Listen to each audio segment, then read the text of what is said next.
$50,000 every single month in your wholesaling real estate operation? Are you ready to scale up your wholesaling real estate business to the best success possible and to scale to new heights?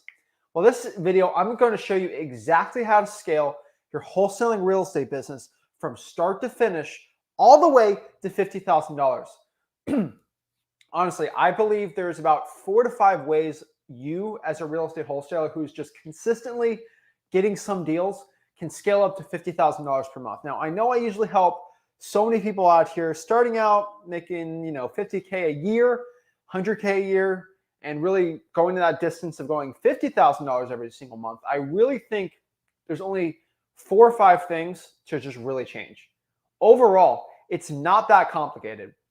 If you can go out here and use the strategies I teach today, I'm going to show you exactly how to make $50,000 per month step by step. Now, I know it seems like this big, crazy, insane process I'm going to show you today, but really, as somebody that has gone from 10K a month to 20K a month to 30 to 40 to 50 to 60 to 70 to 200 to 300 to even crazier numbers and heights, I can tell you that it's not about doing this crazy, systematized, insane thing. It's about doing the 3 or 4 things that are really simple. And that's what I'm going to share today. And that's honestly what I want to teach you guys today. And really, if you want to make 50K a month, I'm going to show you exactly how to do it. And really, if you just want to make a deal a month, like just one deal a month, this is going to be a great video for you too. Now, obviously, you don't need to do as many leads or as many calls or texts or follow-ups or systems to make $50,000 a month for, let's say make $5,000 a month. But the principles are going to be very similar.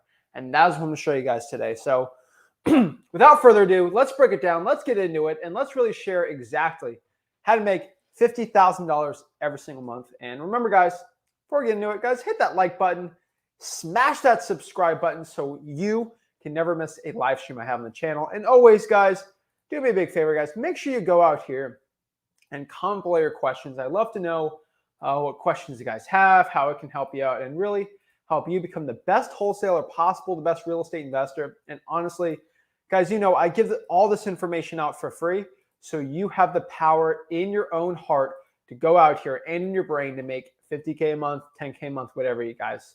Hit that like button, hit that subscribe button, and I'm here to help you become the best wholesaler possible. So let's get into it. Let's share it all out. And let's break this all down for anyone really as a beginner to get rich in this business. So this is going to be the first thing. If you want to make $50,000 a month, you have to know in your brain. This is the stuff in the $5,000, $10,000 guru program, webinar, mastermind, guide things, right? These are going to be the things that they share. And this is going to be the things that's it's so stupid simple. Why haven't you talked about this from the beginning? Why didn't you talk about this from the get-go on here? And it's just so stupid simple. And when I started making 50K a month, I realized I was doing the same exact things I was doing when it came to making 10K a month, except I did them at different frequencies. Let me just share the first thing. All you got to do, and this is oh, of course, Zach, this is duh, but 10x your output. Think about this for 1 second, okay? If you want to 10x your results, you have to 10x your output. So if you're going from making $5,000 every single month and you want to get to, let's say $50,000, 10x the results, right? Duh, Zach. If you want to make $1 million and you go from 10 million, 10x the results, right? It seems obvious. I completely get what I mean by that. But if you're looking back at your business and you want to get to that level, think about it. Okay, I got to do 2,000 code violation leads or 2,000 high equity texts to get 1 deal. And I want to get to 5 deals. Why don't I just do 10,000, not 2,000? And that's usually the case. That's really how marketing works. It's not this crazy game. There's no way you're going to get 10 deals, 10 legit wholesaling deals from just 100 drawing for dollars leads. It's a fluke. It happens. But statistically, it's going to take 200 or 300 of those drawing for dollars leads to get 1 deal. And so if 300 is going to make 1 deal, you want 10 deals, do 3,000. You're not going to do 400 and pray it's going to be 10 deals. No, every 300 is a deal. So go out here and do 300 times how many deals you want to get. And once you start doing this, it's actually really easy to predict what results you want. It's really easy to predict how good you're going to be in wholesaling. It's really easy to predict your success because all you have to do is figure out how many leads it takes you to get one deal and then multiply that by as many deals as you want to get. It's kind of a cheat code for success. It's kind of a hack. Quick audio check there, and that's it. And so let me tell you one of the biggest flukes, one of the biggest myths in wholesaling that no one ever talks about. So you know what I just said, but what I said is actually not completely true. It's half true. I call it the 5x plus 5x approach. And this is some big $10,000 guru webinar boat thing, but this is, there's truth here. It's like, okay, if I want 10x my results, everyone thinks I have to do 10x the work. And I just said that is a method, that is a way, that is a option. But why are you going to do that? Like, it's kind of stupid, right? Let me tell you the honest truth here. What if I told you in wholesaling, you can multiply and add and subtract and all the math things, and it changes the game, right? It's like when you're in elementary school and you learned adding and subtracting, and then one day my second grade teacher was like, we're going to learn multiplying. And I'm like, what? I just learned subtracting and like adding like large numbers. I learned how to add 1,500 to 2,000. Like, these are big numbers I'm doing, right? And they had division and all this crazy, and then like division changed the game for me in elementary school, right? Well, what if I told you in wholesaling to 10x your results, you only have to 5x your results? It's cut in half. So if I want to, let's say, double, doubling's not, let's say this. If I want to double the amount of deals I'm doing right now, most people think I have to put 100% increase in everything I'm doing, which is doubling, right? 100% of something's doubling, right? You only need a 50% increase in the output you're doing.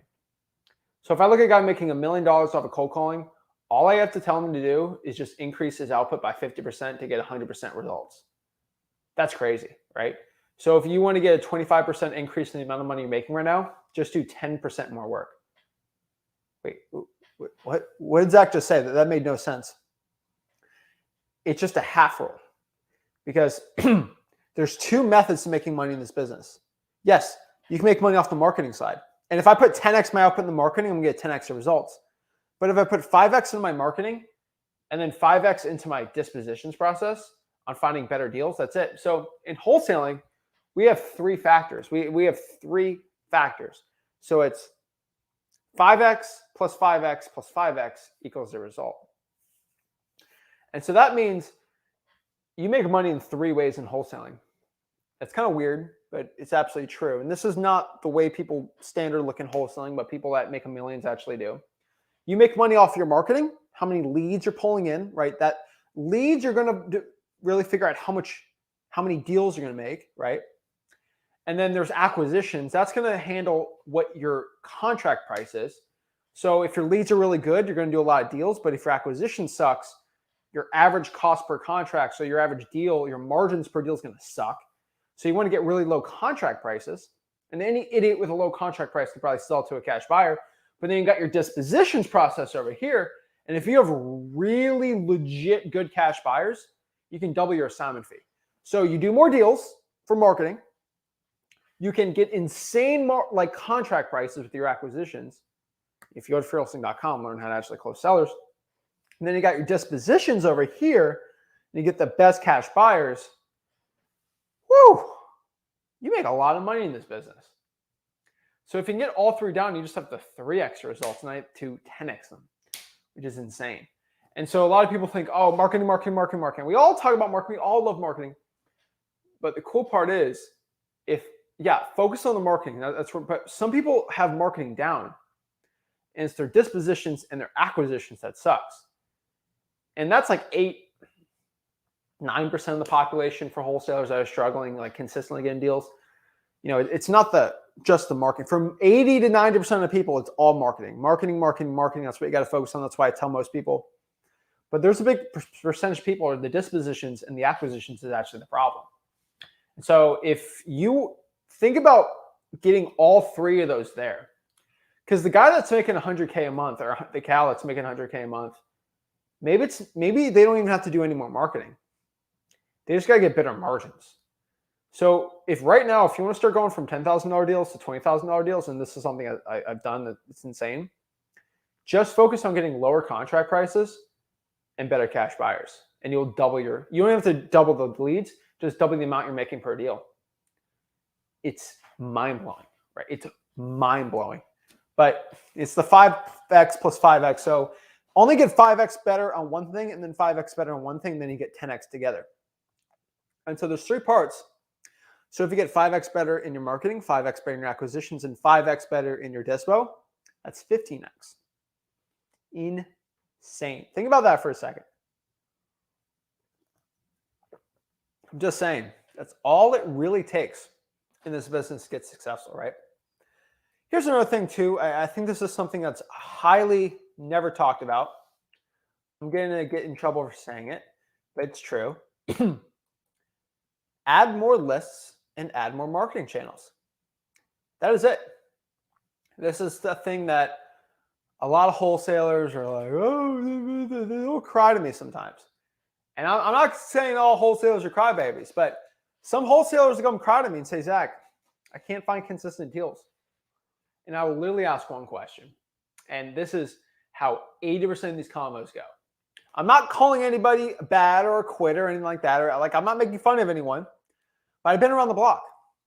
I help a lot of people get the 6 figures and 7. And I'm trying to get people 8 figures, but let's get to 7 first for most people.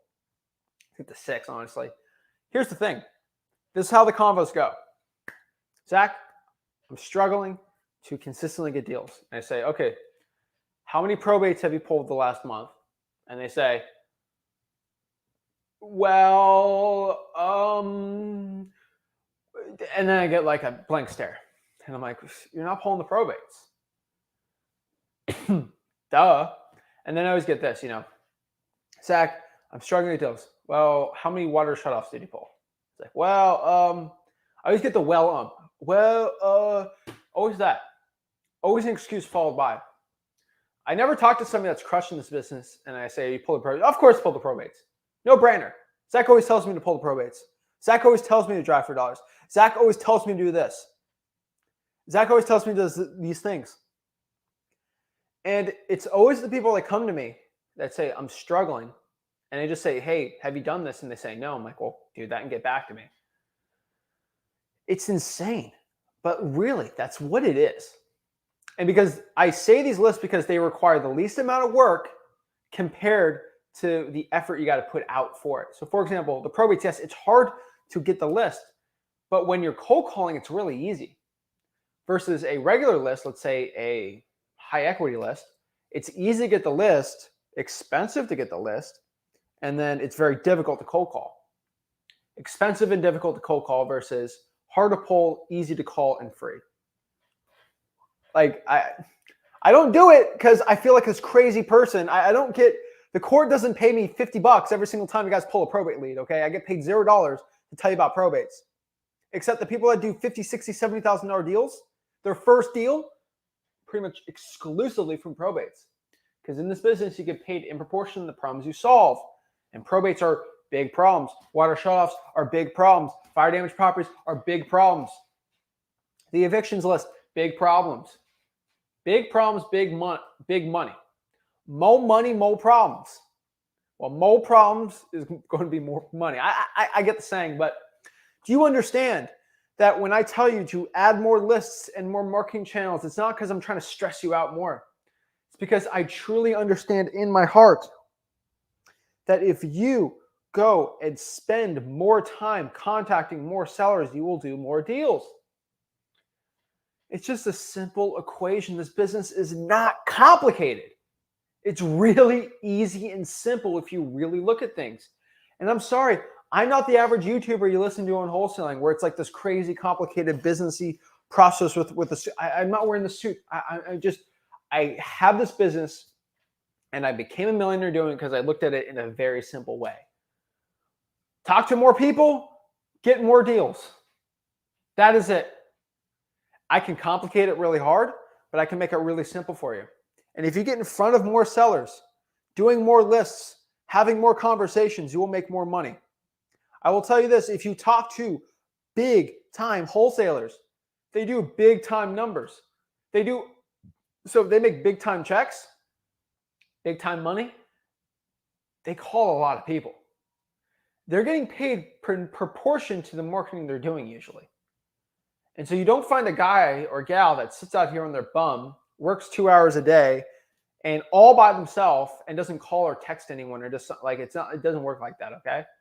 And this is my favorite. The people are like, oh, but they do PPC and SEO. They're dropping 10, 15, 20 grand a month in that, okay? I don't think that they just sit around and click a button and leads come in. No. You pay which way or the other. So guys, I can click a button and I can have probably 15 deals come down my table by just clicking a button. Literally clicking a button. I do it every month. Every month. That's what I do in my business. I click a button, get 15 deals coming in automatically, 25, 30K a deal. It's called direct mail. I click a button, go to open letter marketing, boop, boop, boop, boop, ROS postcard, boop, boop, boop, boop, boop, boop. Click a button. It's done. Leads come in all day, every day. But guess what? I had to drop for me to make those hundreds of thousands of dollars of assignment fees. I have to drop tens of thousands of dollars into marketing. But guess what? It works out for me. So before you guys go out here complaining that this guy's getting rich and this guy, they all put in the work. And their team is currently doing the marketing it takes. So you have to ask yourself this question. Am I getting the deals that I deserve? Am I? Am I getting the deals that my marketing deserves? So am I getting the deals that I deserve based off the marketing I am? Think about it for a second. Think about when you ask yourself, I'm not getting enough deals. All I hear is I'm not marketing enough. Legit, when anybody comes out here and says, Zach, I'm not getting enough deals in my pipeline, I always hear, Zach, I'm not marketing enough. And they say, are you marketing enough? And it's usually no. Got to change the way you're doing things. And honestly, there's a certain amount of population that will always make excuses. And there's the people that are successful in this business. Be accountable to yourself. So whenever the question is, how much should I market? Or can I market enough?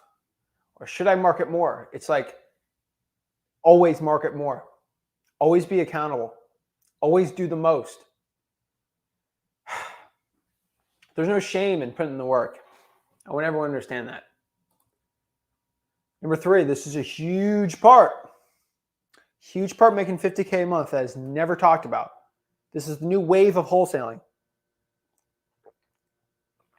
But actually JV with people. I am basically a 7-figure wholesaler solely off of JVing. Like this year, I'm a 7-figure wholesaler only from JVing. I'm a 7-figure wholesaler from virtual. And now I'm a 7-figure wholesaling in person. I'm like 3 7-figure wholesalers combined into one. And this year I've actually hit that point, which I will hit that point, not currently yet. But for me, just JVing with people, hundreds of thousands of dollars every single month. Just pulling in. Every single week, I'm going out here getting hundreds of thousands of dollars of JV deals. And I'm saying this to be humble, right? Like I'm going to do a couple podcasts with some JV people, but I play to win. And so when people understand, like, guys, I'm doing JV deals off of $25,000, $28,000, $30,000 wholesaling deals. Like I'm getting a piece of the pie on a ton of these massive wholesaling deals. And there are so many more wholesalers doing deals than you can possibly do. And so, yes, I am like, I know with the social media following and stuff, I'm at a different level. But guys, if you can just get a couple of these deals where you get paid half of, let's say 4 JV deals this month, say 20, 4, 80, that's 40 grand. Yeah. Let's add an extra one on there, 5. It's 50. You make 50K a month this month from just JVing deals. And JVing deals is a marketing style that's not talked about, never spoken about. But if you can just go in the comments, let people know who you are and help people out legitimately, you'll do well. Like, why am I making so much money right now JVing? I'll tell you what, there's two reasons why. Number one, I got the buyers. And number two, my team will renegotiate all your deals for you if you locked it up for too high. And we always get $30,000 or $40,000 price reductions because we know what we're doing. Nobody else in the wholesaling game can JV like I can.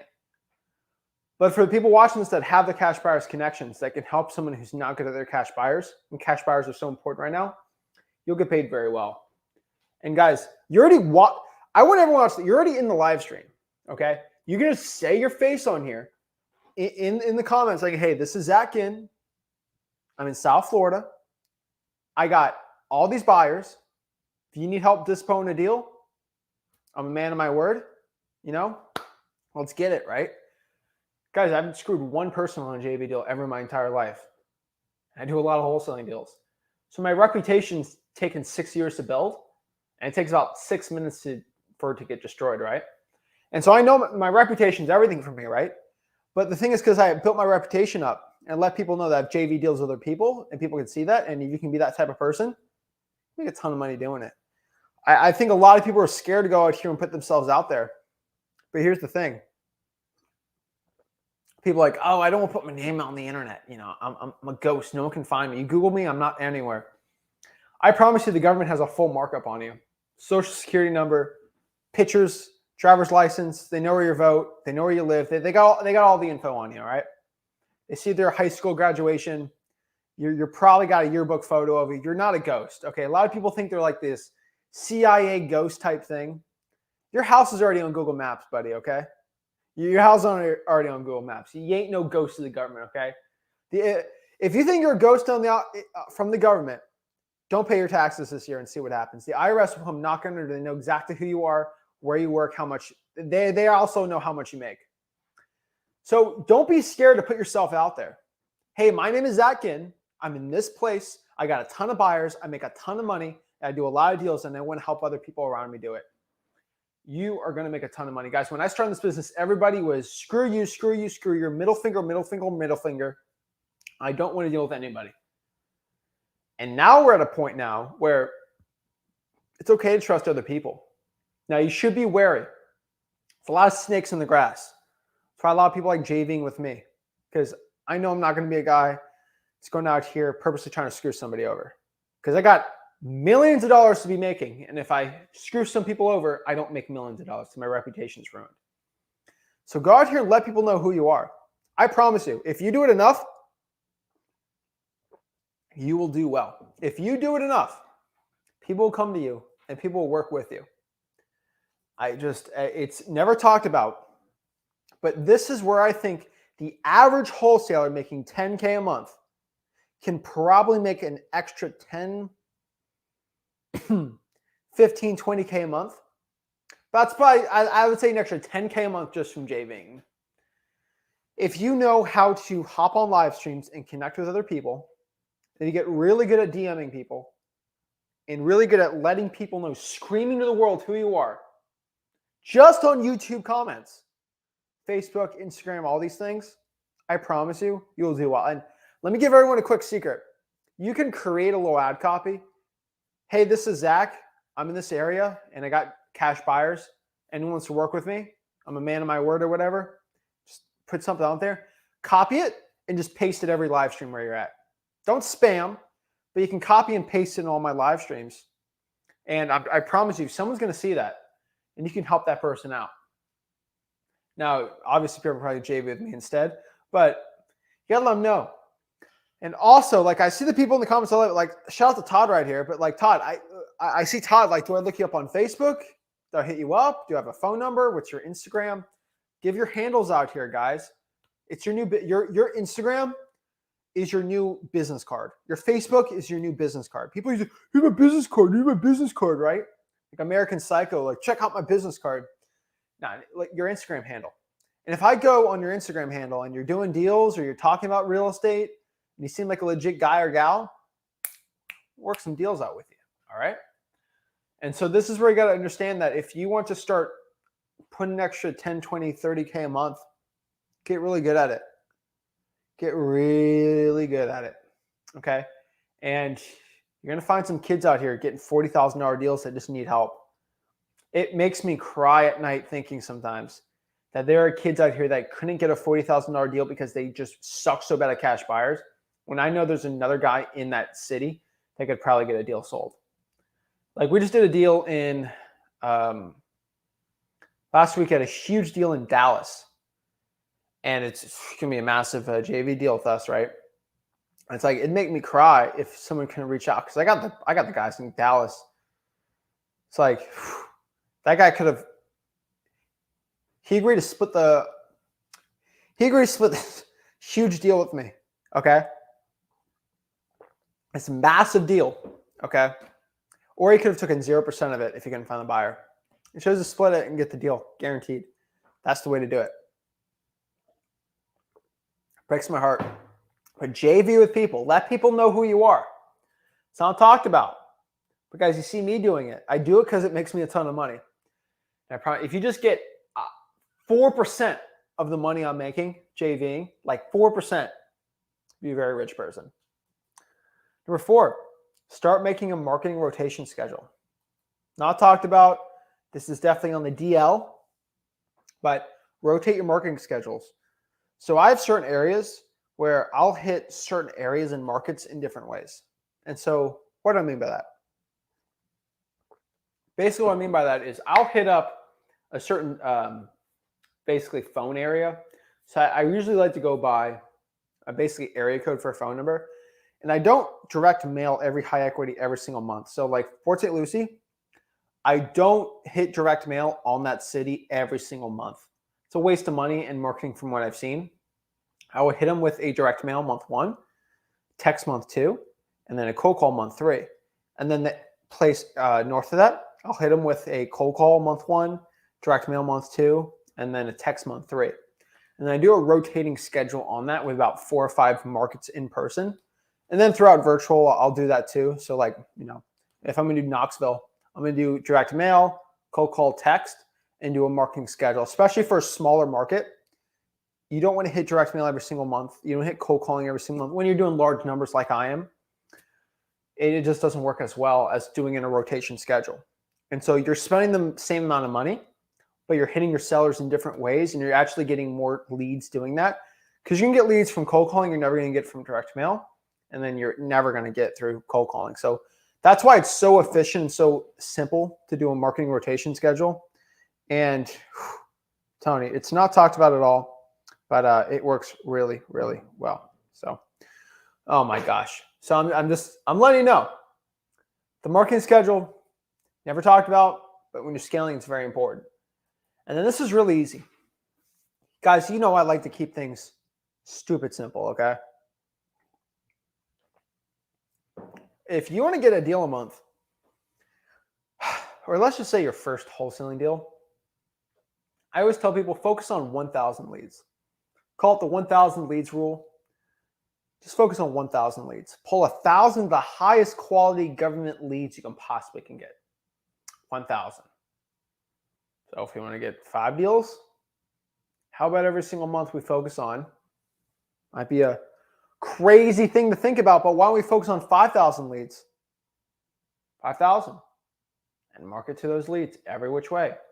Texting them, calling them, direct mail, whatever we got to do. Reverse trying for dollars, whatever it is.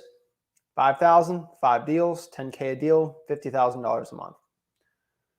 That's it. I keep it stupid simple, because I know what it takes to get deals. Usually you focus on the 1,000, you're going to do fine. You focus on this crazy, fancy schmancy stuff, it ain't going to probably work. It probably ain't going to get the results. But if you just focused on doing 5,000 leads, you could probably get $50,000 a month. If you really high quality, your acquisitions is on point, your dispo's on point, you go to freelancing.com, you learn how to do it, which, heck, I think everybody should just go to freelancing.com and learn how to go and talk to these sellers the right way. I truly believe you'll be set up for wholesaling success. But to my people out here that don't go out here, don't talk to sellers, Don't pull the amount of leads they want to do. And then they come back and say, oh, I'm not getting the results I want. Duh. You're not getting the results you want because you're not doing the marketing you need. Life doesn't get you what you want. It gets you what you deserve. And if you didn't do the work that was required to become successful, you're not going to get the results that ultimately you should be getting. And so if I could leave you off on anything, guys, do the work that is required. There's not one person out here that's a millionaire in wholesaling real estate that did not put in the work. They did what was required. You don't have to do what you want. You don't have to do what you don't feel like, but just do what is required. Get up every single day, put in the work, put your hard hat on, and get going. Embrace the grind of working day in, day out for your dream. And I'm telling you, your dream is worth it. You have to determine if it's worth it for you to put in the work. Is the life you're at right now where you want it to be? Or is it not where you want it to be? I would argue it's probably not where you want it to be. That's why you're pursuing the stream of wholesaling houses. And ultimately, you got to make that sacrifice. And I will tell you, every single time that sacrifice is worth it. So go out here and do it. It's never a sacrifice of 15, 20 years like a regular job. Usually sacrifice of 1 to 2 years. If you're willing to do it, scale up, you can do it there. And guys, remember, Freelancingcom, Wholesaling.com. I'll teach you how to get in this business for free, get your first deal, pour some money into marketing, get the 3, 4, 5 deals a month, and then scale it up into the sunset. Guys, that is it today on it. That is how you get to 50K every single month. I'm telling you, the secret is not that complicated. The secret comes down to the hard work. And I know it's cliche. Oh, it's so cliche. Everyone's crying about it. But I'm telling you, it works.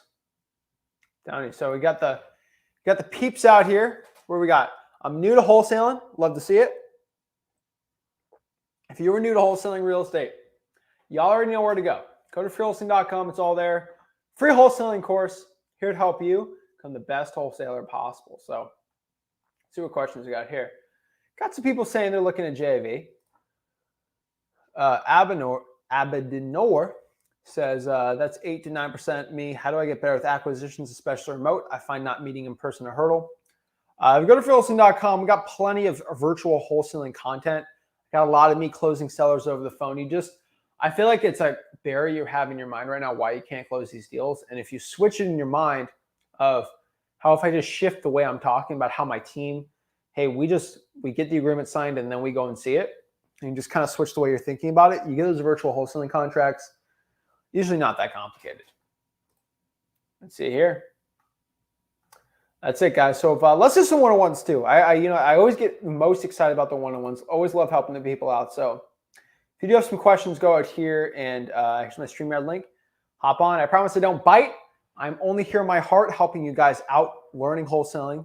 And I love doing it and love showing you how to do it for free. And so if you're right here and you want to get started, you want to make 50K, 100K, whatever per month, I'm here to help you out. So let's get into it. Let's talk. Let's get it going. So first off, we got Ravon. What is up, Ravon? Hi, can you hear me, Zach? I can hear you, man. What's up? How can I help you out? So, I wanted to talk more about our Detroit deal and all. So we've talked about the Detroit deal like 4 times. No. I have other questions too, but I want to talk a little bit more about it. So I got in contact. I want to tell you what happened. And I just want to have your opinion of what I should do.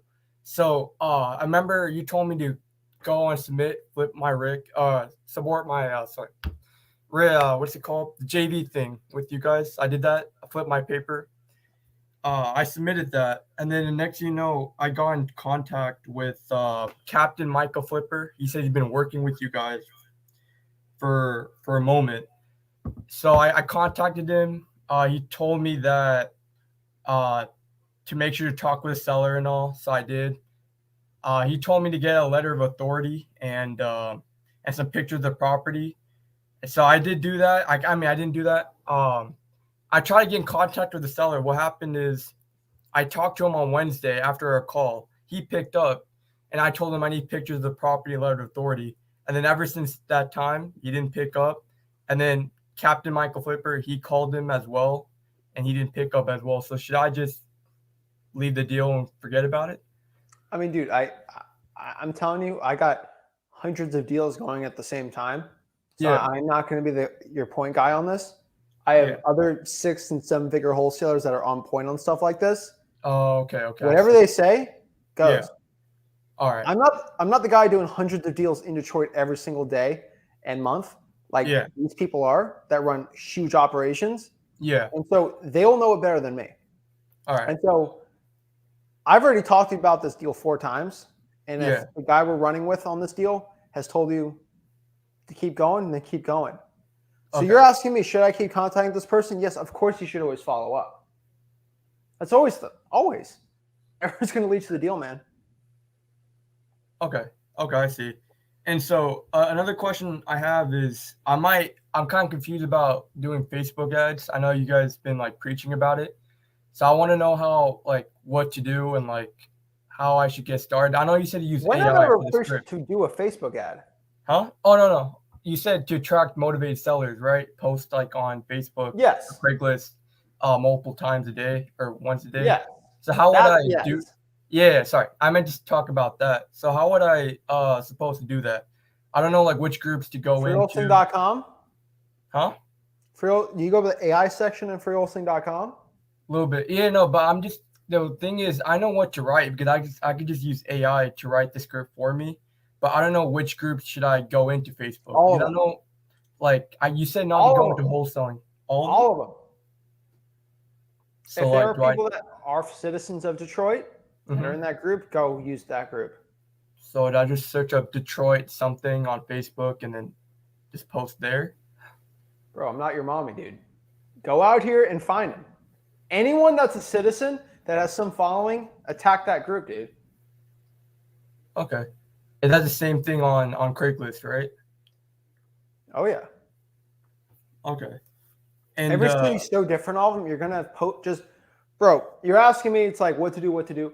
I'm telling you, the broader you can make it, the better. They are literally, I've said this a million times, they're digital bandit signs. Yeah. Just put them out there and have as many eyeballs as possible on them. All right. That is it. All right. And then I had a question about the government list. So I pulled the government list a while back. I remember I pulled it for each county, like Wayne County, Liberty County, whatever it is. And I remember that time I didn't get a response. Some of them just said that, oh, they don't know what I was talking about. So I had to submit like a FOIA request for each one of them. And so like I'm kind of confused how I would do it again, because since I'm doing this virtually, majority of them, they don't respond back, as well as they just say they don't know what I'm talking about. So like what can I do differently? Do you know? Or what list? Give me the last list that they said I don't know what you're talking about. This is like a while back. So this is like in October, September. Give me one example. Give me the last example specifically. Like they just said, I said that I want all code violations of like tall grass, mold, stuff like that. And one city, I don't know which one, they texted me that, hey, I don't know what you're talking about. And so that's it. Mm-hmm. Why don't you call them? Oh yeah. I emailed them though. I didn't call them. Call them, man. Okay. Oh, okay. So just call them next time and just do it? I've always said to call them. Okay. All right. And all right. And one other question. If you're when I'm emailing a seller, I feel like I'm not getting their point. Like I email them, but the problem is I don't know what to write for the subject and what to write back. For what? Like when the seller, like usually on True For People what? Search. Closing the deal? No, not closing the deal. I'm just saying like when I can't get in contact with the seller, you said use the email on truepeoplesearch.com, so I do that. But the problem is I don't know what I write. I literally just say, hi, my name is Ravon. This is the owner of 123 Main Street. But I don't know what to write on the subject of the email. Ask AI to do it for you. Okay. And you just say that, hey, my name is Ravon. Write an email explaining my name is Ravon. I'm looking to buy their house for cash. Boom. Done. You're a guy that's overthinking a lot of things. You're a guy that needs AI to have them actually do it for you. Okay. All right. That's all I have today. Thank you, Zach. All right. Have a good one, man. Thank you. Todd. Can you hear me? What's up? You're Todd, right? Yeah, I am. Who is the other guy? I'm Logan. Logan, what's up? Todd and Logan. How are you guys doing today? Pretty good. Pretty good. What's up? How can I help you guys out? So first off, I just want to say that thank you for all these videos. I mean, I think we've learned so much already. We started like 2 months ago. So we started with doing reverse driving for dollars. And basically we were doing that sticky note method. We were just slapping up the sticky notes on people's doors. We just got like a stamp for it too. We just got a custom. You said it like one time. We got a custom stamp, and it turned out really good. I designed it on like Amazon. It was $30. It's pretty Dude, I'm telling you, they're worth it, man. So we ended up putting that on a property where we then found out that a broker owned it, and he sold the whole. It was a 5-parcel lot, and 3 of the parcels have homes on them. And this is like our first deal too, so we kind of jumped in pretty heavy, and we ended up getting it under contract. But I guess my question was, we're having a hard time finding people that are cash buyers that are interested. And we called realtors. We're kind of asking them if they have any lists of cash buyers. And I kind of read off what you said to like mention the paying them per deal and stuff like that. But is there any other suggestion you would recommend for specific for realtors or cash buyers in general? I've just been speaking mostly to realtors, but we had a couple cash buyers that were interested, but I'm not sure if it's the price that we have it under contract for, or what city? It's in Des Moines, Iowa. Okay. Yeah. Des Moines. All right. I mean, for Des Moines, I would just go to regular. I wouldn't even deal with realtors at that point. Just go with regular cash buyers. Yeah. There's plenty of activity in Des Moines, dude. Really? That's good to hear. Dude, it's the biggest city in Iowa, right? Yeah. Are you guys gonna get out there soon with JV? Yeah. Des Moines? Yeah, I'll work on it. Yeah. All right, sweet. So we had like 2 major questions. So we've been having a problem getting the water shutoff list because in Des Moines, it's ran through a private company. So You won't get that list. Really? Yeah, that's our 0% chance. There's no way. No way. Yeah, we tried. We've tried. If you ask for On my there- cash buyers list, Like, I'm gonna say no.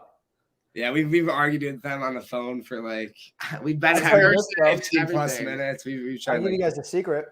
Go Yeah. to the liens of that company and you can find them. the liens Go of to- that company. So, for example, I don't know, the Des Moines Water Company. Yeah. Yeah. Go to liens and find all the liens the Des Moines Water Company. I know it's not the name, but I'm not giving it out publicly here. Yeah. Every single time that company puts a lien on somebody, that's someone not paying the water. Oh, okay. So, for example, I know you guys are in Theta Chi or whatever right now. If y'all don't pay the bill on the utilities, that company is going to put a lien on whoever is the person paying it. Right. And that's going to be public record, and you can go contact. So what's going to happen is it's going to be, I'm just going to say Theta Chi to be funny, but water company puts a lien on Theta Chi, Des Moines chapter, whatever. So it's going to say that. So it's going to say the debt. I think the debtor is going to be Des Moines Water Company, and debtee or whatever it's going to be the grantee. Yeah. It depends how they do it. It's going to be Theta Chi chapter, whatever. Right. What you're going to do is look up just Theta Chi chapter, whatever, own any property in Des Moines.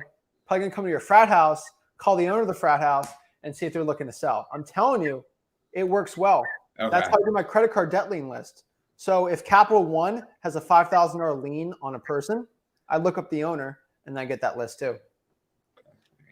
Okay, and then also for code violations. So we've called and we've emailed, and so they get back to us every time and tell us. They told us about the probate list, but we've kind of found a way to go through like the newspaper and pull probates. So, but for the code violation, they keep telling us we have to pay them like per hour. Yeah. Like that they work to get the list. And like we've tried to negotiate, and they're like, that's just the rules. Like, That's all we can do. Do you go in person? With that, I think we only spoke with them over the phone. Yeah, What college do you guys go to? Iowa State. Iowa State? Okay. Yeah. So you're aren't they in Ames and names, whatever it's called? Yeah. Ames. Are you in Des Moines or that city? We're in Ames. Yeah. It's 30 minutes. Okay. So, all right. I got to understand where y'all at. All right. Okay. Yeah. So, dude, just go in person between you and me, go to them, wear your Iowa City Cyclones hat, whatever it's going to be, and say, I'm a broke college student. Like, how am I going to do this? I got to do this for a project. Okay. Right? Okay. Hopefully they went to Iowa State and they feel bad for you. That's it. Yeah, that's really our best option, you think? Dude, it works. Okay. Because guess what? That person was probably a broke college student too, and they feel bad for you. Yeah. Yeah. And they're government employees, and so they're only going to do what they feel like doing. Right. And so if they feel bad for you and be like, oh man, I remember being in college, so rough. And they're going to feel bad for you and they'll help you out. Yeah. Okay.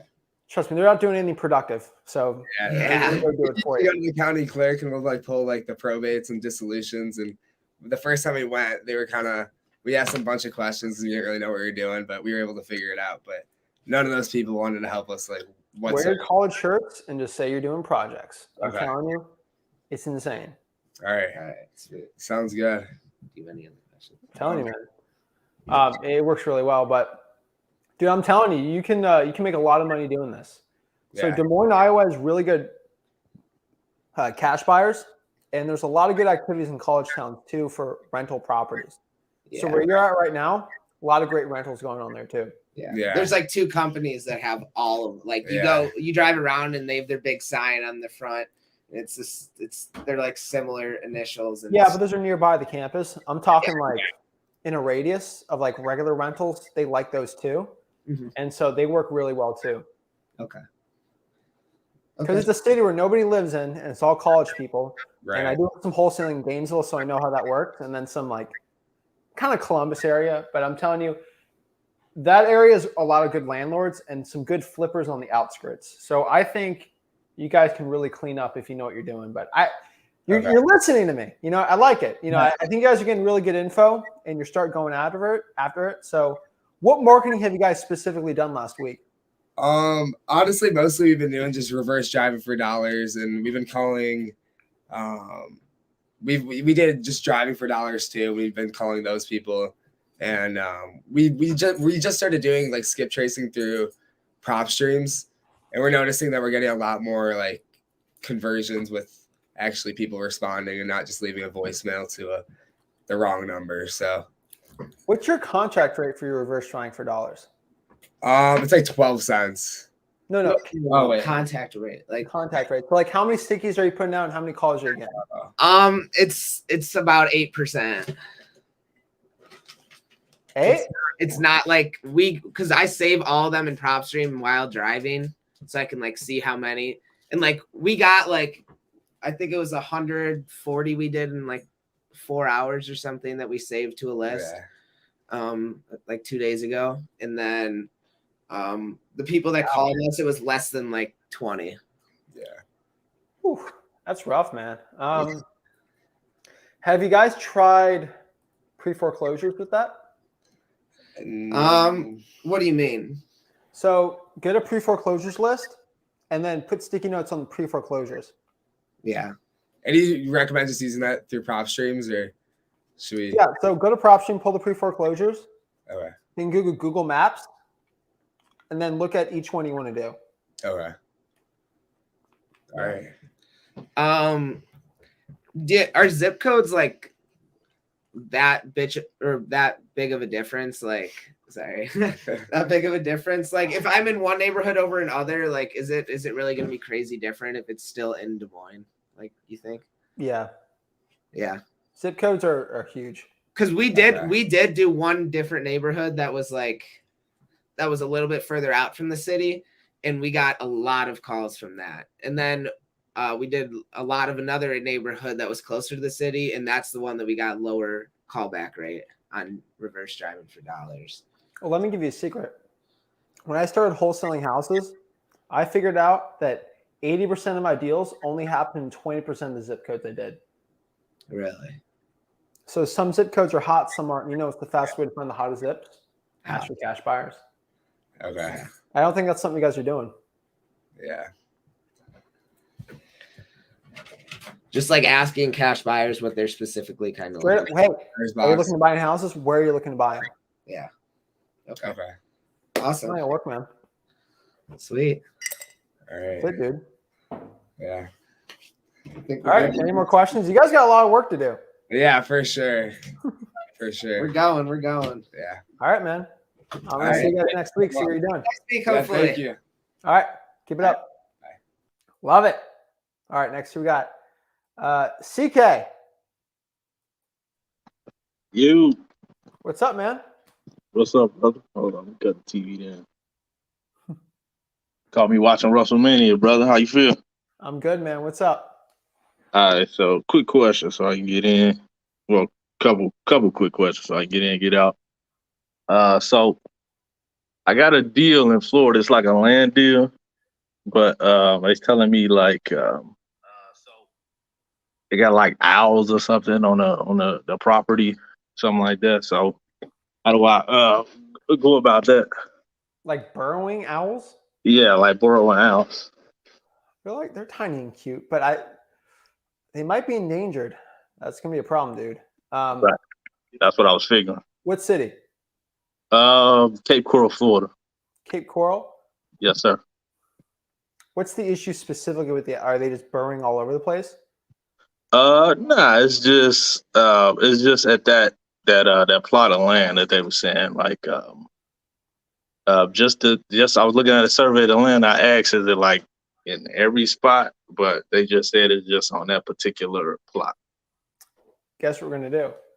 We're gonna go Nah, I'm find a messing with cash it. buyer and ask them what they think of it, and then whatever they we're only as good on a land deal as the cash buyer for the land deal. So For sure. unfortunately, we're just gonna have to see what the land buyer can do. Okay. Because I was trying to call the office or whatever to see like what's the procedure, how much it costs, and then factor that into the offer price. It means nothing. Okay. Lock it up for the lowest you can, and then find a cash buyer for the land. We don't really have much to do if we're for a land deal. It's all about what the buyer's willing to buy it for. They're truly our customer in this deal. For sure. Okay. That's it?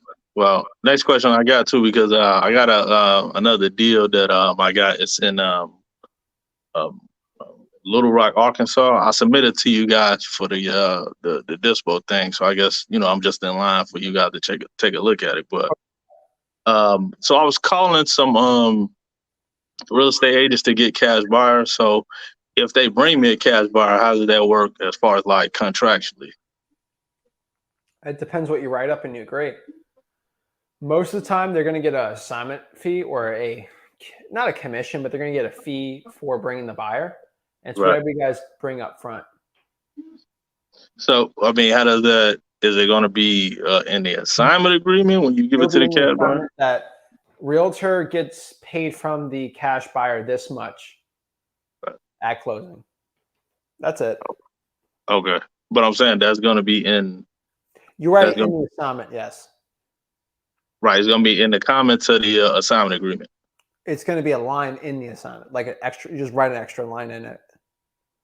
Okay. And whatever so you got to ask. So would you ask like the real estate agent, like how much would they how much would they want with an assignment fee? I kind of say this half the time. I'm like, hey, I'm looking to sell it for this price. Add whatever you want on top of it. So if I sell this for 150, I lock it up for 100. And let's say I wanted it for 135, you get the 15 on it. Like add whatever fee on top of it from this price. Just make it simple. Okay. I'm looking to sell it for 140. Put the purchase price as 145, you get paid 5. Whatever it is. But 140 is my price. Add whatever you want on top of that. Okay. Another question with the JV deals. So when you're working with another wholesaler, like on a deal, like like what? I know sometimes I've heard of a JV agreement. So do you submit 3 agreements to the title company, or you just write that in the assignment? 3 agreements, you're right. Yeah. No, I didn't hear you. What you say? 3 agreements, that's right. Purchase 3 and agreements. sale, assignment, and JV. Okay. Okay. Because I was looking at one of the other videos too with the contract that you guys hand out. You said you can put it in the assignment agreement. You can, but I do both of them just to be safe. Okay. So just to be safe, you'll recommend just the 3 contracts. Yep. Okay, cool. And with the agreements that you guys offer to like to make changes to it, would you go like to DocuSign or something, to put the lines in there? What changes? I just use Google Docs. Just Okay. boop, boop, boop, boop. Add a line, take a line out. Okay. Yeah, because I Agreements was are not just as fancy as you make it seem. Like it's whatever you write. okay.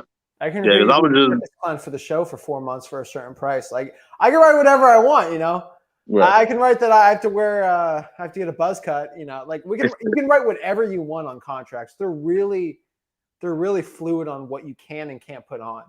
Uh-huh.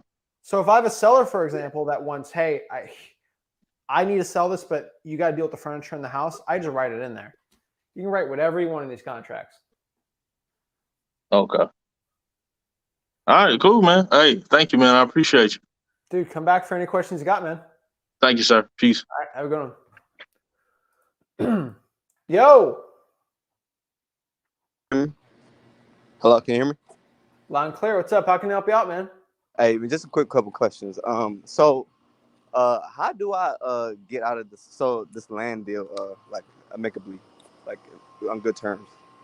How do we get out of it? Yeah. I usually just do written agreement, or like I just give them written notice that I am getting out of the agreement. Okay. Sorry, unfortunately.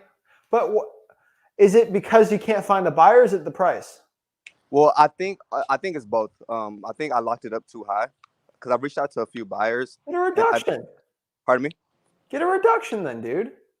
Okay. You want to give them an option. So here's how that goes. Say this, hey, I was telling my partner Zach on this, or whatever your cash buyer's name, and unfortunately, due to the work it needs, we're at this price. Okay. And if it doesn't work for you, that's okay. But that's where we're at. I can't do that. No big deal. Well, what I'm going to do is just give you a cancellation and give you an agreement on the email, just telling you we're out of it then. Okay. And would I lose my EMD? Are you within your inspection? Yeah. The closing date is April 30th. Inspection period. Inspection period is within 15 days. So yeah. Oh, you get your inspection back all day. You just got to talk to the title company. Say, hey, look, I canceled it. Here's my written notice, an email or a text that's in writing saying I'm out of it. Mm-hmm. I want my EMD back. You'll get it back instantly. Okay. But try to get the reduction first. It's always 50-50. You get the reduction. Okay. And guess what? If they're angry at you, it makes the cancellation actually a lot smoother. Really? So like, I feel like, so the way that I'm trying to cancel this deal is because she had a couple residential properties that were available as well. But I figured like, let me just work on the land deal first. It might be the easiest, but I feel like I should have went with the residential. So I want to cancel it and still do business with her without like. No, dude. Let's get the reduction first. Okay. So where do you have it locked up for? 122. Okay, and where are your cash buyers at on this? Nobody's responding to me. I've even asked them. Yeah, so far I've reached out to 5 of them. I've even one actually responded back. I said I even asked him, hey, like, why are you not interested? And he hasn't responded back yet. Okay. And then I've even posted on, so like Lake Charles, they don't even have really much Facebook groups. The one Lake Charles. Yeah. So the one that I found, I even posted on there. I haven't got any responses or anything like that yet. So it's like I'm trying to get some feedback, but I'm not really. You might have to give a price where you go back to the seller and say, you know what, this is a price that no one can refuse. You ask the title company that they have any buyers? I haven't asked the title company yet. Let's do that first. Okay. Try to save this deal. I want to help you save the deal, man. Okay, I appreciate that. All right. My other question that I had was, you kind of touched base on it. Aside from reaching out to buyers and seeing what are hot areas to go, like drive for dollars, is ListSource the other best option to do that with? Like, I remember like there's like that ListSource got rid of their partial buyers feature. For cash buyers, I would say cash sales and prop stream are the best. The flippers tab on there too. For rents, auctions, and then title companies. Okay, because Man, man, I drove for dollars yesterday, and I drove for like 3.5 hours, and I only had like 80 properties that were like, I felt like they were like qualified. I figured out, man, I just wasted my time in a pretty. It seemed like it was a good area, but it just wasn't that well. I mean, maybe just go after the liens and Okay. pre-foreclosures. Yeah, those are my only questions, man. That's all I needed. I appreciate that. That's it, man. Try to reverse drive for dollars government list instead. Okay. Yeah, I'm waiting for it's a like 10-day ETA, so I'm just waiting for that right now, and then I'm probably gonna hit that up this coming up weekend. All right, get it going, man. Appreciate it, man. All right, let me know what happens. For sure. Boom. Next here we got Paul. Go. Dang it, Paul. Oh, there's Paul. There we go. What's up, man? How can I help you out? Yeah, I'm in Cuyahoga Falls looking to get started. I'm not sure if it's a good market to start in. I mean, the population is about 49,000. So what market? I'm in Cuyahoga Falls, Ohio.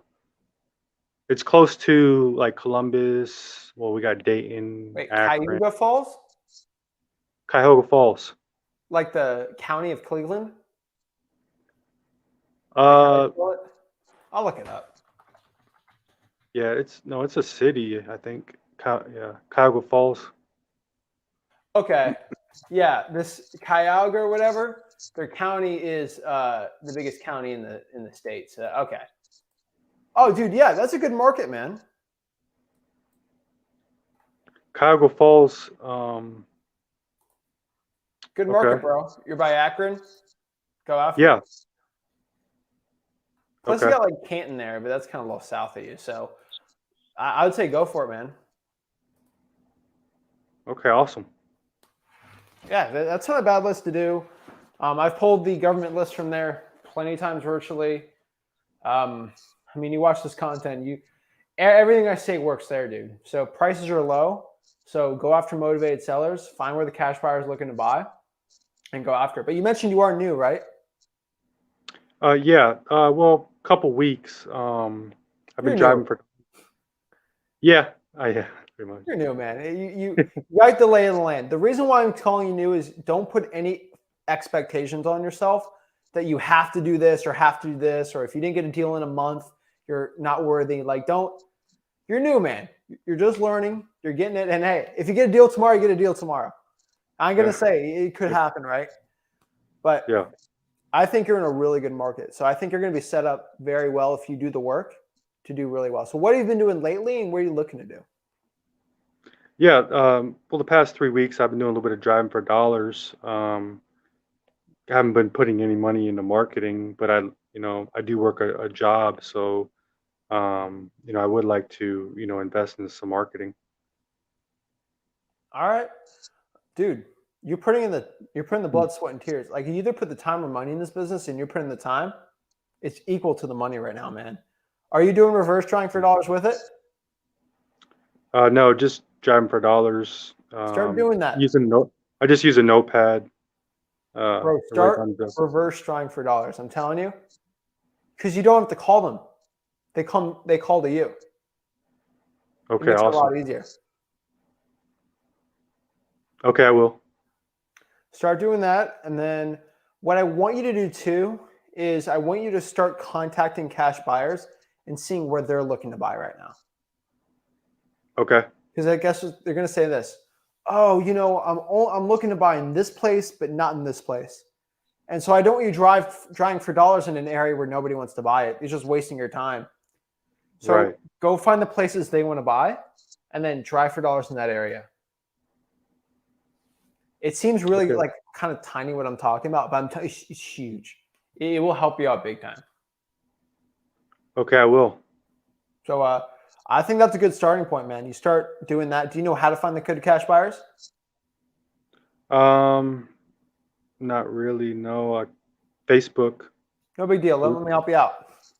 Facebook, right? Freelancing.com. On top of that, too, I would first of all cold call the for rents. And maybe cold calling sounds a little scary starting out right now.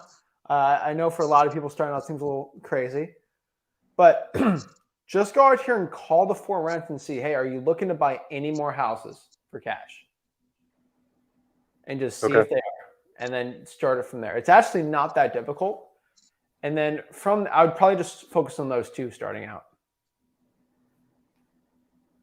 All right, good deal. I'll do that. All right, man.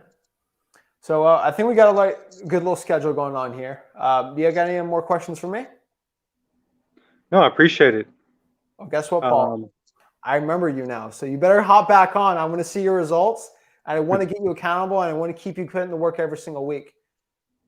All right, will do. Thanks, the Zach. People that hop on here every single week, those are usually the people that get deals. So I'm counting on you, man. All right, sounds good. All right, sounds good. Thanks, bro. All right, man. Keep it up. Proud of you. Have a good one. Awesome. Later. Love seeing Paul on here, guys. I love seeing new people hop back on here. Get the courage to hop on and talk to me. And I'm telling you, the people that actually hop on and talk to me every single week, they actually get wholesaling deals. So love to help the people out.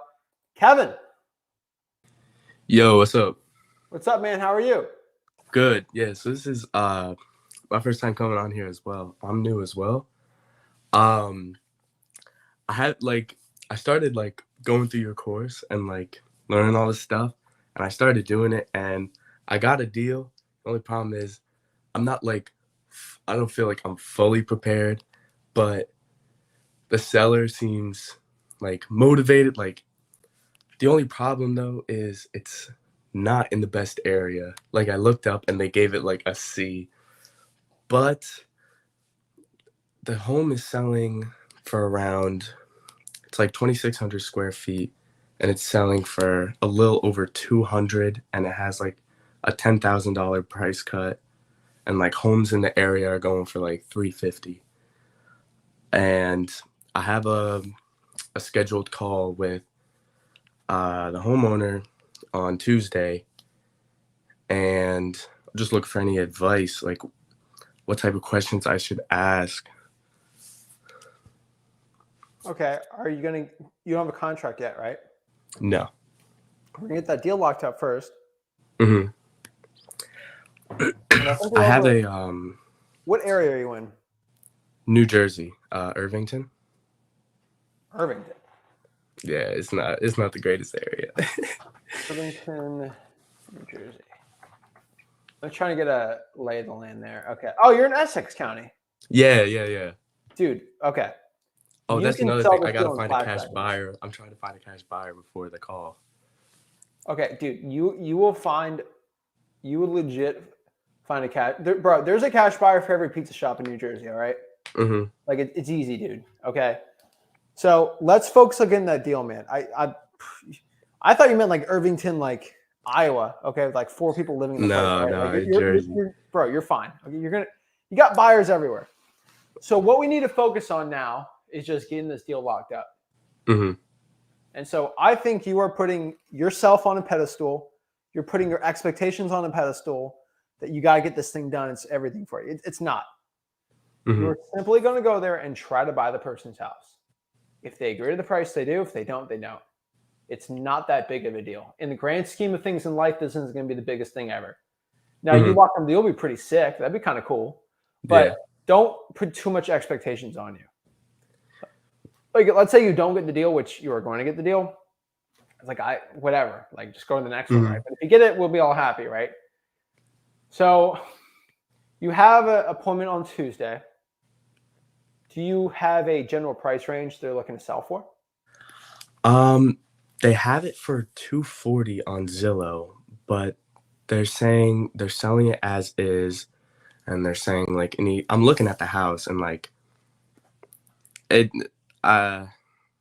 I think they're really upscaling it. They're saying around 45 to 50,000 in renovations, but the home looks fine. They're saying Is I it a gotta. FSBO? Is it a FSBO? I don't know what that is. For sale by owner. Oh, it's under a realtor. So it's on market. Yeah. So it's an on market real estate deal. Mm-hmm. Why are you talking to the seller, not the realtor? No, I'm talking to both. Okay. Have you been through all of Freelancing.com? I've been through I got like a quarter way through, try to get all the basics down, and I just kind of threw myself out there, and I got into a deal. I love how you're doing work. I love how you put in the work, bro. I appreciate it. Now, I don't want to burst your bubble, but I'm happy you came on here. I'm not the biggest fan of Zillow properties when it comes to when there's a realtor on there. I'm not the biggest fan when a realtor controls the real estate deal. So there's on-market deals and off-market deals. It's very rare to get a really good wholesaling deal when there's a realtor involved. I'm not saying that to be mean, but unfortunately, that's the truth. It's really hard to eat a really good burger at Burger King because it's Burger King, bro. It's just hard, okay? Now, one day I can hop on a Burger King, it's good, but most of the time it sucks. Yeah. Versus if I go to like a legit good place. So I've never had a bad burger at In-N-Out though. But what I could say, man, is most likely this isn't going to be a good deal. And I'm not saying this to put bad juju in the air, but from what I've seen here in my thoughts, you have to lock this deal up for under $170,000 for it to even work. Okay. And so if you can, sure, you can make it work. But when there's a realtor involved, it makes it a lot more difficult, man. It's just an extra gatekeeper. So how did you find this deal? I just started going on Zillow, just looking for homes. And I just started just contacting a bunch of people. I would drive for dollars and look for government lists. That's probably gonna be your best bet in Jersey. Yeah. Because that was the first thing that I did, and it seemed to work. Go to Freelancing.com and go through the marketing section. I don't. You can't be. I plan on finishing it. But I decided to just throw myself out there. You can't go run around nilly-willy thing. I'm gonna go on Zillow and find my next deal. It don't work like that. You gotta get a list and start marketing to it. That's how the game works, man. Okay.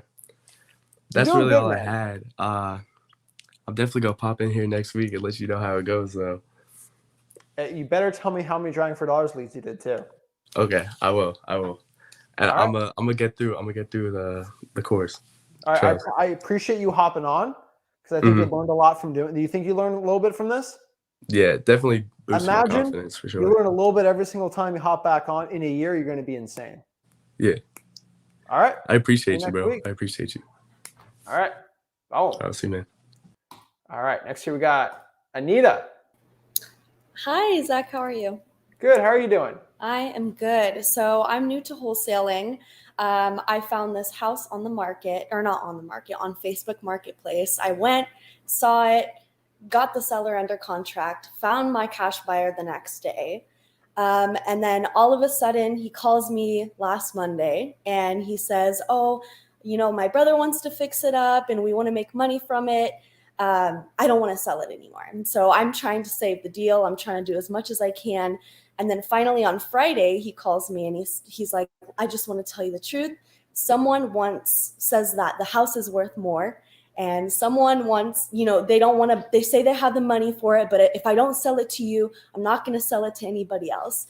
So I've been getting advice from other local people because, this is my first time doing a wholesaling in my market or at all. So I'm in Wichita, Kansas. We got a lot of cash buyers. There's a lot of opportunities here, but so I've been getting, as much advice as I can, but the seller now wants to raise his price and so I got it under contract for $34,000. Now he wants to raise it for $40,000, but my assignable contract is for $40,000.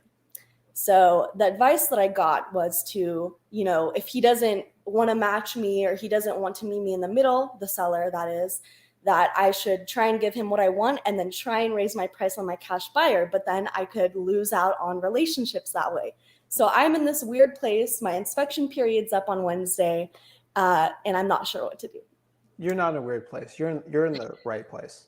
Okay. Here's the thing.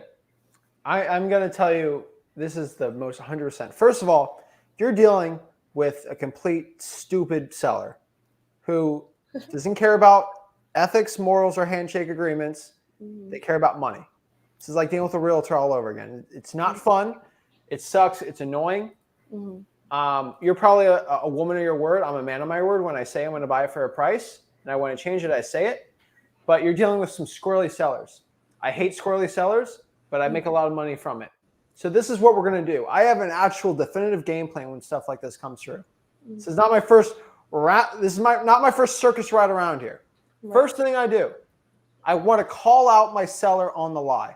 I think there's a 50-50 shot, Anita, that seller is lying to you. They're just saying, oh, this other guy offered me 60, so give me 60. Like, okay, guess what we're going to do? Hey, Mr. Seller, what's the name of the person who offered you? I know a lot of the buyers in there, so let me know. I want to go talk to them right now and see how they come up with their numbers. That's private information. They're lying to you. Yeah. And guess what we're going to do if they say, and guess what they're going to say if they give out a price? Oh, Zach Ginn. What I'm going to do is have a nice little chat with Zach Ginn and let him know if he tries to underwrite me on this deal, I will make sure he doesn't close any of these deals. I'll be very mean to the guy. But really, I think there's a 50-50 shot that seller's lying to you right now. Yeah. You talked to them over the phone. Did they seem very confident when they said that, or was it a little shaky? I mean, for 4 days, from Monday through Thursday, they were telling me that their brother is going to fix it up. And then all of a sudden on Friday, he's saying, I'm going to tell you the truth. Someone says, hey, it's worth more. He seemed confident in it. And I'm sure, if there's a third party influence, yeah, someone could say, yeah, it's worth more money, but we're already under contract. So I would say this.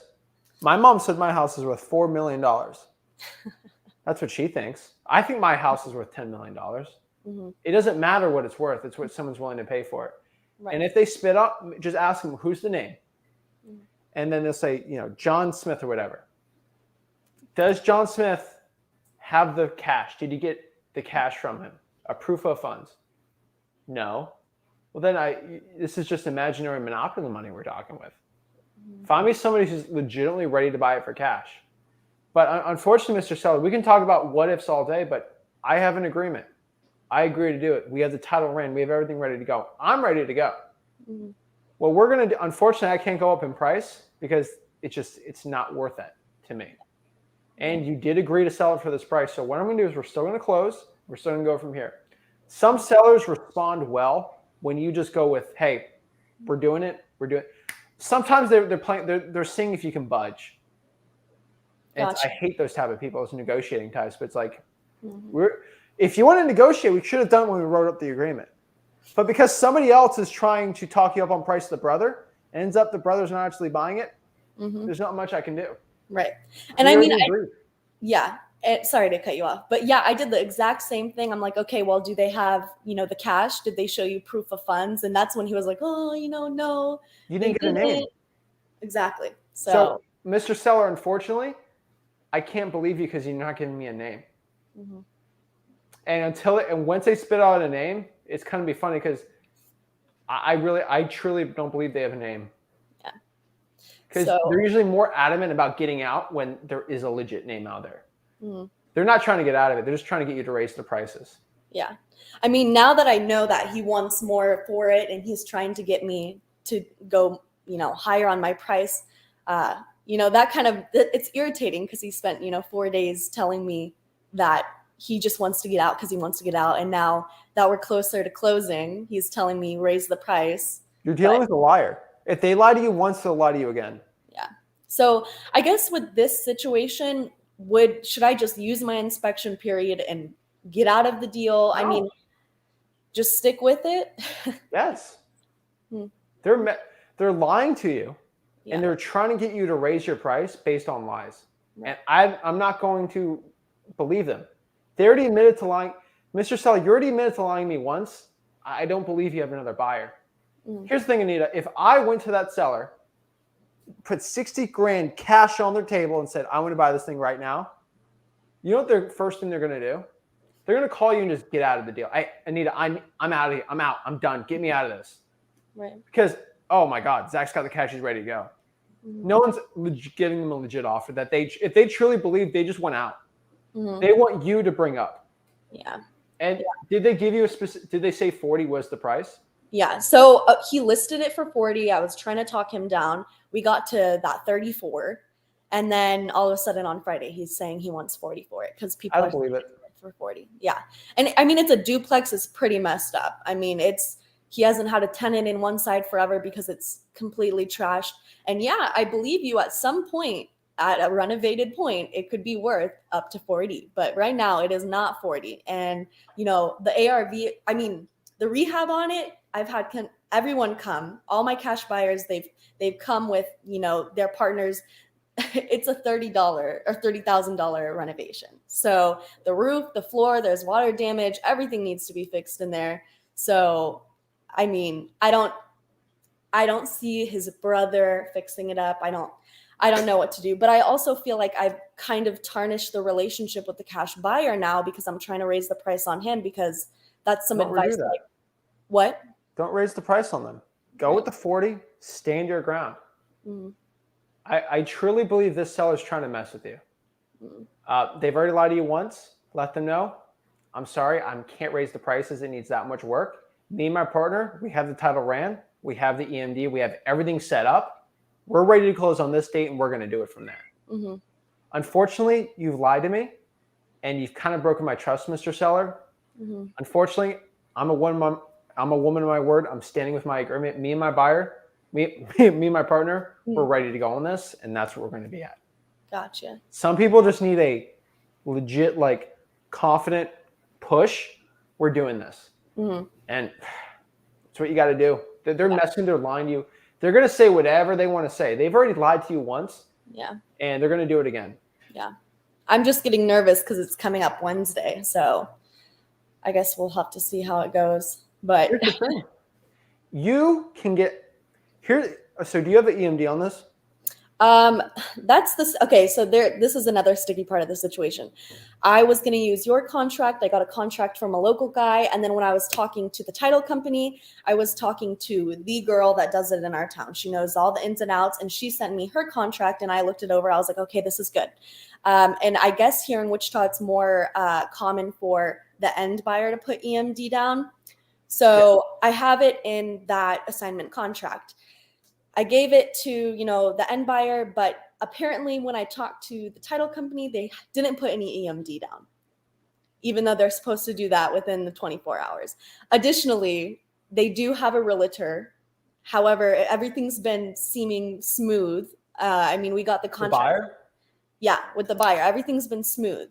So, I mean, it hasn't been like a red flag to have that. But long story short, no, there's no EMD down right now, even though it says in our contract we're supposed to have the EMD down. Okay. I think you're still fine on this one. I think you stand your ground. Here's the thing. I don't think you're going to tarnish your relationship with the seller at all. And here's the thing. You're doing everything in your power to close on Wednesday, and they're refusing to do their legally signed agreement on it. The burden falls on them to sell, not for you. Usually it's the other end where the buyer, the seller's like, buy my house, and you're refusing to buy it.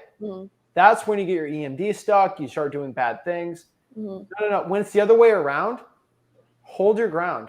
And one thing I'm going to tell you to do, and this is kind of smooth and sneaky, but it's true. Have the title company. So you said there's a closing lady, right? Yeah. Put the wrath of the full extent of the law on the seller. I think the seller thinks they can do whatever they want, but there's a law. And if you write an agreement to buy a property and you sign that agreement, you have to follow the law of the agreement. Right. You don't sign contracts willy-nilly, like whatever I want. No, like this is big boy, big girl stuff. Yeah. Have the closing agent call a third party, say, hey, Mr. Seller, just confirming we're closing on this date. Oh, no. Anita needs to go up $6,000 in price. No. Hey, Mr. Seller, I'm just letting you know, you signed an agreement. You're not in negotiations anymore. We're not even like debating this. This is the contract price. We're closing on this. Mhm. Are you going to be invalid with your contract? Because there's going to be legal consequences to that. Mhm. Have them do it. You know why? If this closing doesn't happen, then the title agent's not going to get that deal. They're not going to get their title fees. Mhm. So she has an incentive to help you close the deal. Got it. So call them, be sweet to the closing lady, and let her know what's going on. Yeah. And have her put the wrath of the law in the guy's hands. And you're probably going to scare him straight. I'm hoping, because I've tried everything. I feel like I've tried everything under the sun to be You like, have. hey, Have the you know- title person do it. okay. I'll definitely have to give that a try tomorrow This then. is my first rodeo. There's 4 or 5 ways to go around this. Mhm. Be confident and firm. Have the title agent scare the snot of the seller and hold your ground. Got it. Okay. I wouldn't say this unless you had a buyer, but Yeah. you have a legit buyer at a price that makes you money. So that's why I'm telling you to stand your ground. Yeah. Yeah, because I mean, I was even trying, I was being generous, and I was gonna, I was trying to get him even to like 36. I mean, I would be making a $4,000 assignment, but I was trying to meet somewhere in the middle, and he's just been really stubborn on this, as I guess you could say. They're trying to take advantage of your kindness, and you've given too much. Yeah. Go stand your ground. Okay. Okay. Awesome. You got this. Thank you, You're not Zach. being greedy on this. So go after it. The third party is probably the best one. And the last thing, are you local in Wichita? Yeah. Mm-hmm. Explain to the seller too. If you want to go meet me at the title aid office, Sarah or Melissa, whatever her name is, she can fully explain what's going on with the contract. I've had sellers want to get out of the deal. I say, okay, if you want out of the deal or you're having problems, go to the title office and meet with my lawyer at the title company, and they'll explain it to you. And the lawyer is actually the owner, and they'll explain you can't get out of this. Like, you signed the contract. Sometimes it takes a third party for them to actually understand it. Yeah. So I guess I have one more question.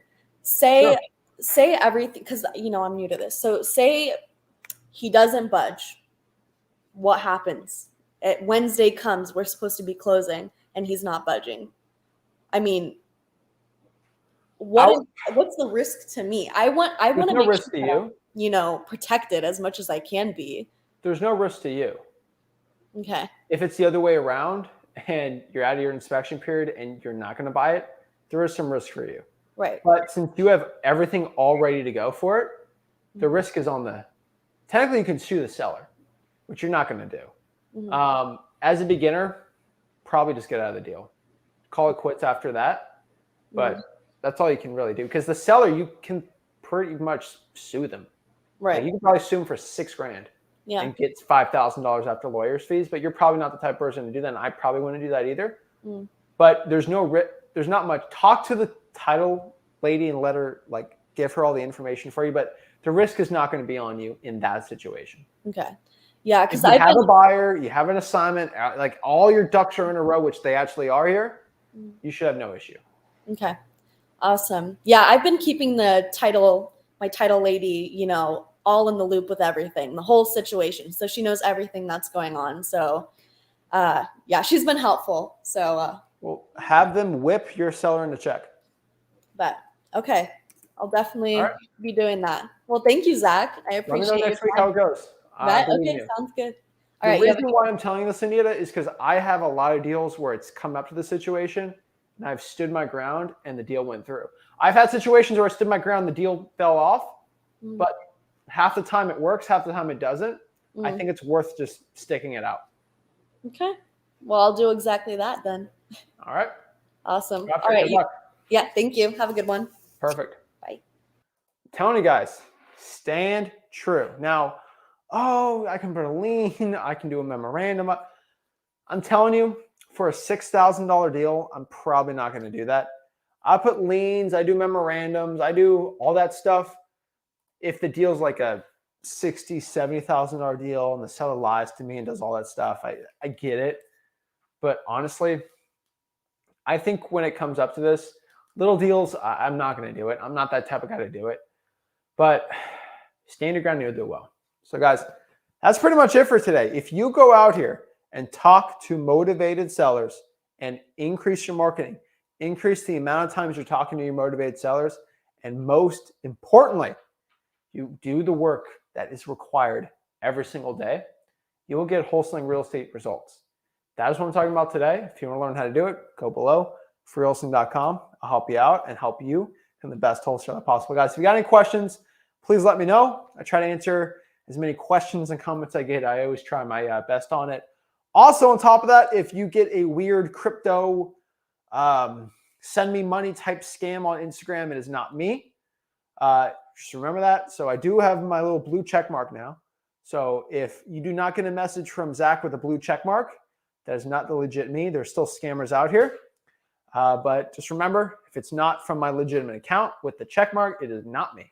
So that's it, guys. Make sure you guys hit that like button, subscribe, and I'll see you guys soon. This is Zach Ginn signing out. Have a blessed one.